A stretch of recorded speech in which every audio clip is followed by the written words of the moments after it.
ఈ దసరా నవరాత్రుల్లో అసలు చేయకూడని పనులు పాటించాల్సిన నియమాలు మన హిందువులకు ఎంతో పవిత్రమైన దసరా నవరాత్రులు ప్రారంభమయ్యాయి. అక్టోబర్ 3 నుండి అక్టోబర్ 12వ తేదీ వరకు దేవీ నవరాత్రులు జరగనున్నాయి. అయితే ఈ దసరా నవరాత్రుల్లో దుర్గమ్మ తల్లి భూమిపై తిరుగుతూ ఉంటుందట. తన భక్తులు చేసే పూజలను వీక్షిస్తూ నైవేద్యాలను ఆరగిస్తూ ఆనందంగా చిందులేస్తుందట. కాబట్టి ఇంతటి పవిత్రమైన దసరా నవరాత్రుల్లో పొరపాటున కూడా మనం కొన్ని తప్పులు చేయకూడదు. ఒకవేళ చేస్తే మాత్రం ఈ సంవత్సరం అంతా కష్టాలను అనుభవించాల్సిందే. కాబట్టి ఈ 9 రోజుల పాటు ఎలాంటి నియమాలు పాటించాల్సి వస్తుందో, చేయకూడని పనులు చూద్దాం. ఈ దసరా నవరాత్రుల్లో అమ్మవారికి పూజలు చేసేవాళ్లు ఊరు పొలిమేరను దాటకూడదు, అలాగే నదులను దాటి ప్రయాణం చేయకూడదు. దసరా నవరాత్రులు చాలా పవిత్రమైనవి కాబట్టి భార్యాభర్తలు తప్పనిసరిగా బ్రహ్మచర్యం పాటించాలి. మరీ ముఖ్యంగా ఈ దసరా నవరాత్రుల్లో నిమ్మకాయను కోయకూడదు, అలాగే నవరాత్రుల్లో చిక్కుడుకాయలు కూడా తినకూడదు. ఈ 9 రోజుల వరకు మంచం మీద కూర్చుని ఆహారాన్ని తినకూడదు. ఇలా చేయడం వల్ల మీకు ఆహార కొరత ఏర్పడుతుంది. అలాగే ఈ నవరాత్రుల్లో 9 రోజుల వరకు గోర్లు కత్తిరించడం, సేవింగ్ చేసుకోవడం, జుట్టు కత్తిరించుకోవడం చేయకూడదు. నవరాత్రుల్లో ఇలా చేయడం వల్ల మీ ఇంట్లో ఉన్న ఐశ్వర్యం హరించుకుపోతుంది. సాధారణంగా మనం ఇంట్లో పూజ చేసేటప్పుడు నువ్వుల నూనెను ఉపయోగిస్తాము, కానీ ఈ దసరా నవరాత్రులలో పూజ చేసేటప్పుడు నువ్వుల నూనె కాకుండా ఆవు నెయ్యితో దీపారాధన చేస్తే మీకు ఇల్లంతా బంగారుమయం అవుతుంది, కోరిన కోర్కెలు నెరవేరుతాయి. అలాగే ఈ నవరాత్రుల్లో ప్రతి ఒక్కరూ మీరు చేసే వంటల్లో కల్లుప్పును మాత్రమే ఉపయోగించాలి. అలా చేయడం వల్ల మీ కుటుంబానికి ఎలాంటి అనారోగ్య సమస్యలు రాకుండా జీవితాంతం ఆరోగ్యంగా ఉంటారు. కాబట్టి సాధారణమైన ఉప్పును వాడకుండా కల్లుప్పును వంటల్లో ఉపయోగించండి. ఈ 9 రోజుల పాటు ప్రతి ఒక్కరూ ఉదయాన్నే నిద్రలేవాలి, అంటే సూర్యుడు ఉదయించక ముందే నిద్రలేవాలి. ఎవరైతే ఈ 9 రోజుల పాటు ఉదయాన్నే నిద్ర లెగుస్తారో అలాంటి వారంట అమ్మవారి అనుగ్రహం ఖచ్చితంగా లభిస్తుంది. ఆలస్యంగా నిద్రలేస్తే మాత్రం మీ జాతకంలో దరిద్రం తాండవిస్తుంది. అలాగే మధ్యాహ్నం సమయంలో అసలు నిద్రపోకూడదు. ఈ నవరాత్రుల్లో స్త్రీలకి పీరియడ్స్ వస్తే మొదటి 3 రోజులు తప్పకుండా తల స్నానం చేయాలి. అలాగే నెలసరి వచ్చిన మొదటి రోజున వంటగదిలోకి అసలు వెళ్ళకూడదు. అలాగే ఈ 9 రోజుల పాటు ప్రతి ఒక్కరు చన్నీటి స్నానం చేయాలి, ఎందుకంటే ఈ 9 రోజుల పాటు గంగాజలంలో దైవశక్తి పుష్కలంగా ఉంటుంది. కాబట్టి ఈ నవరాత్రుల్లో ప్రతి ఒక్కరూ చన్నీటిలో కొంచెం పసుపు వేసుకుని స్నానం చేయండి. దేవతలు ఆశీర్వాదం మీ ఇంటిపై ఉంటుంది. ఆరోగ్యం సహకరించలేని వాళ్ళు గోరువెచ్చని నీటితో స్నానం చేయవచ్చు. అలాగే ప్రతి ఒక్కరూ ఉదయం 10 గంటల లోపే స్నానం చేయాలి, ఎందుకంటే ఈ నవరాత్రుల్లో ఉదయం 10 గంటల తర్వాత స్నానం చేస్తే అది రాక్షస స్నానంగా పరిగణించబడుతుంది. దీనివల్ల రాక్షస గుణాలు ఏర్పడతాయి. కాబట్టి నవరాత్రుల్లో ప్రతి ఒక్కరూ ఉదయం 10 గంటల్లోపే స్నానం చేసేయాలి. మనలో చాలామంది ఎన్నో సమస్యలను ఎదుర్కొంటూ ఉంటారు. అనారోగ్య సమస్యలు, డబ్బు సమస్యలు, వివాహ సమస్యలు, ఇలా ఎన్నో రకరకాల సమస్యలు ఉంటాయి. అలాంటి వారు ఈ నవరాత్రుల్లో మీ ఇంటి గుమ్మం ముందు పసుపుతో స్వస్తిక్ గుర్తును వేయండి. స్వస్తిక్ చిహ్నంలో దేవతలు కొలువై ఉంటారు. కాబట్టి ఈ నవరాత్రుల్లో మీ గుమ్మం ముందు స్వస్తి గుర్తు ఉంటే మీ ఇంటిపై ముక్కోటి దేవతలు ఆశీర్వాదం ఉంటుంది. మీ కుటుంబానికి ఉన్న కష్టాలన్నీ తొలగిపోతాయి. ఇక ఆహార నియమాలు ఏమిటంటే ప్రతి ఒక్కరూ వేడిగా ఉన్న ఆహారాన్ని మాత్రమే భుజించాలి,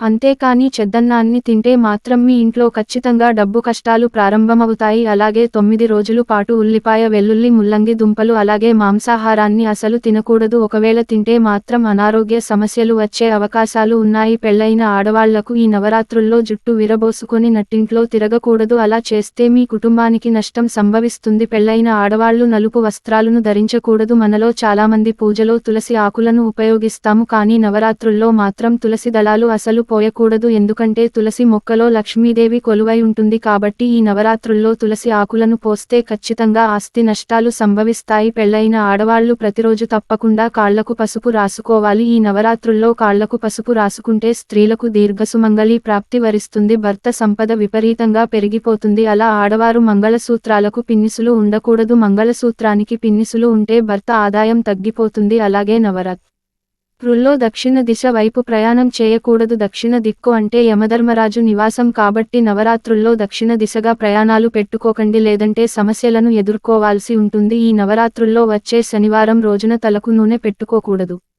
అలాగే శనివారం నాడు పురుషులు తమ అత్తమామల ఇంటికి వెళ్ళకూడదు. మీ ఇంట్లో ఉన్న చీపురును ఎవరికి కనపడకుండా తలుపు వెనక పెట్టుకోండి, ఎందుకంటే మన హిందూ ధర్మంలో చీపురును లక్ష్మీ స్వరూపంగా భావిస్తాము. కాబట్టి ఈ నవరాత్రుల్లో మీ ఇంటికి వచ్చిన అతిథులు ఎవరైనా సరే మీ ఇంట్లో ఉన్న చీపురును చూస్తే మీ ఇంట్లో ఉన్న లక్ష్మీదేవి వాళ్ళ ఇంటికి వెళ్ళిపోతుందట. దీనివల్ల మీ ఇంట్లో కష్టాలు, డబ్బు కష్టాలు ప్రారంభమవుతాయి. అలాగే ఈ నవరాత్రుల్లో మీ భర్త ఇంటి నుండి బయటకు వెళ్ళగానే వెంటనే మీ ఇంటిని ఓడవకూడదు. ఒకవేళ ఇంటిని ఓడిస్తే మీ భర్తకు సమస్యలు సమస్యలు ఎదురవుతాయి కాబట్టి మీ భర్త ఇంటి నుండి బయటకు వెళ్ళగానే ఒక 40 నిమిషాలు ఆగి ఇంటిని శుభ్రం చేసుకోవాలి. ఈ 9 రోజుల పాటు భార్యాభర్తలు గొడవ పడకూడదు. ఒకవేళ మీ ఇంట్లో గొడవలు జరిగితే మీరు ఎన్ని పూజలు చేసినా సరే ప్రయోజనమే ఉండదు. ఇంట్లో డబ్బు కష్టాలు ప్రారంభమవుతాయి కాబట్టి ఈ 9 రోజుల వరకు ప్రతి ఒక్కరు కోపాన్ని అదుపులో ఉంచుకోవాలి. మనలో చాలామంది ఈ నవరాత్రుల్లో ఉపవాసాలు ఉంటారు. అలాంటి వారు కటిక ఉపవాసాన్ని ఉండకూడదు.